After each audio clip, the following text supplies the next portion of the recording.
Mr. Savage's team is officially qualified to grand finals and has caused a lot of drama. I also want to break down who made it through last chance qualifier, who I think is going to make it to grand finals from last chance, and we also got our first new season official teaser. It's looking really, really interesting. So there's a lot to talk about. Let's jump into it.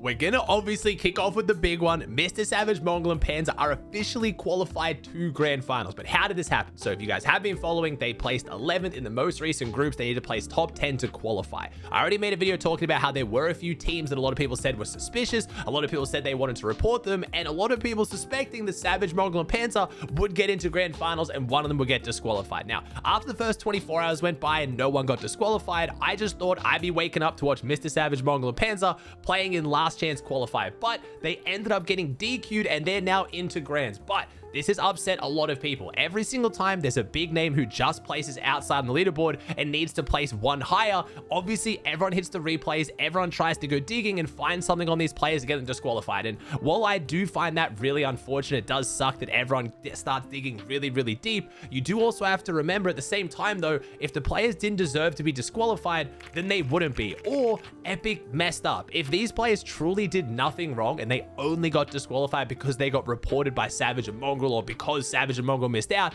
then that means Epic's done a bad job. And if they're only, actioning these reports because they're coming from big names, like they're only properly looking into them because they're coming from big names, that's also Epic's fault. So I understand why it always puts a bad taste in people's mouth when someone misses out on qualifying and then, someone gets banned, and it only ever happens for big streamers, which I don't think is true. There's a lot of time big names don't get into tournaments, even though someone above them is very clearly cheating. This situation was a bit different. A lot of people saying the player got disqualified because apparently they were on a new account because they were evading a ban that they got for circumventing region lock. Basically, they made a second account so they could play a tournament that they had already gotten region lock to on another account. So I'm not really sure what happened here though, because both the teammates were still able to play last chance qualifier with different teammates. One of them actually ended up qualifying and will be playing in the last chance qualifier finals. So I'm not really sure what's happening with that, because I thought it was Epic's rule that if you were playing with a cheater, you get banned for 28 days as well. I'm guessing because he's not a cheater,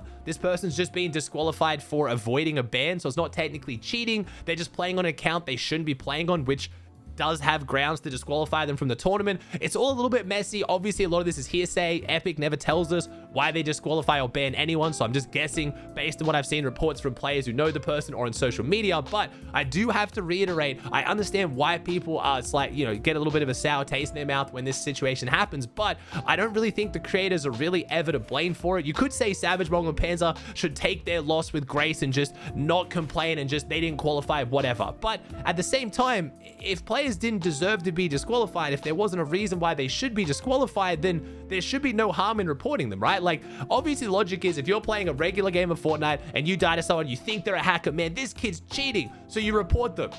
You might just be coping, they might not be a cheater, but you assume Epic's gonna actually properly check that report before they just ban them. If you actually thought they were just gonna randomly get banned without evidence, maybe you wouldn't do it. And I feel like it's a similar situation when these pros report people. Mr. Savage, Mongol, and Panzer, in my opinion, had the right to be a little bit suspicious. The accounts looked a little bit weird, and it turns out they were on a new account, which is why they had so few events played, so they reported them. Epic investigated, and they found something wrong and disqualified them. The only way that can be Savage, Mongol, or Panzer's fault is if Epic didn't do their job properly. That's just my take on it. I get why people are frustrated, but I can't blame Savage, Mongol, and Panzer for reporting people, because that's just what we're told to do by Epic if we think something's suspicious. Super excited to announce I've partnered up with Displate. You can use code Antics or click the link down below to get the best deal when you buy one of their premium metal posters. In case you somehow don't know what Displate are, I've been using their products for years now. They're premium quality magnet mounted metal posters that you can hang up in seconds and are completely safe for your walls. Displate has over 200 official licenses from video games, movies, TV shows, and many more, and millions of original artworks from various artists. I picked up a whole bunch of posters from my favorite video games like Halo, Counter-Strike, and Overwatch. One of the coolest things at Displate is their new finish called Textra. It's a premium finish that adds depth and 3D effect. They look amazing, and I've just hung this one up on my wall. If you're looking to add some style to your room, I highly recommend Displate. Like I said, if you use code Antics at checkout, you will get the best deal across the entire website, or you can just click the link down below.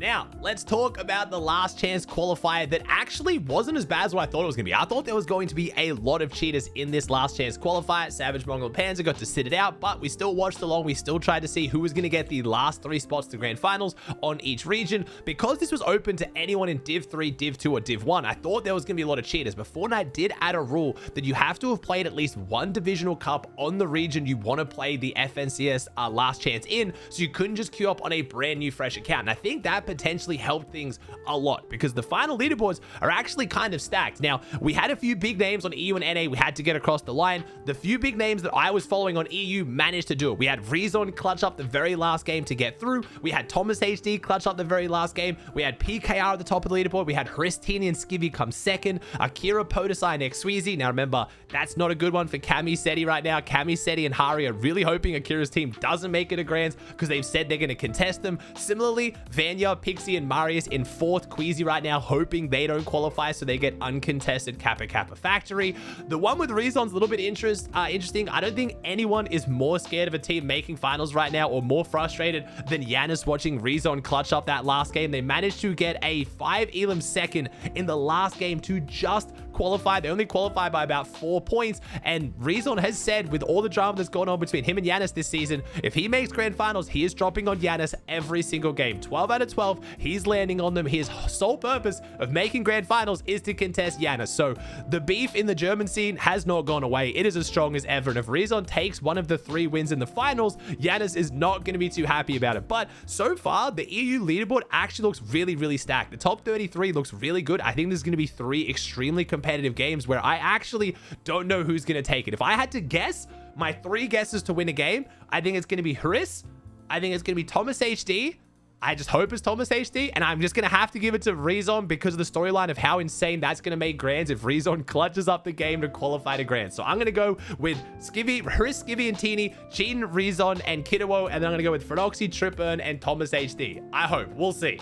Now, moving on over to NA, we did have less big pros to get across the line. It's always that way. There's just more pros on EU. It's a much bigger region with much more players, but there was still some big names missing on NA. We had Reed, Bryce, and Vert who managed to get across the line in 8th, and the other big team I had my eyes on was Taki, Ishu, and Npen, who came 32nd. They only just qualified, so unfortunate for them missing out in groups. I think both these teams should have gone through groups, but they now need to fight for one of the 3 wins in the finals. I do think Reed and Npen are 2 of my favorites to take home the win on NA. Outside of that, I think Trashy, Cam, and Bilox might be able to do it. Trashy has been really quiet, just disappeared from the scene over the last like 6 months or so, has come back with Cam and Bilox, and they won open. So I'm guessing I'm going to go with Trashy, Reed, and then Npen's team, but I'm very, very excited to see who takes the 3 spots. Now, a lot of you guys love my Grands prediction videos. I'm going to do one of those. I'm going to do that even earlier than usual. Tomorrow, after Last Chance Finals finishes, I'm going to be watching all of it on my Twitch channel, twitch.tv/Aussie Antics if you want to swing by. I'll be doing a watch party. Once we have the 3 last teams, I'm going to look at the drop maps, and I'm going to go through my predictions of who I think is going to do well, and then I'm going to turn it into an entire video to post because we have 1 day before grand. So you guys sit down, watch, you guys can give your predictions, and we'll see who does better.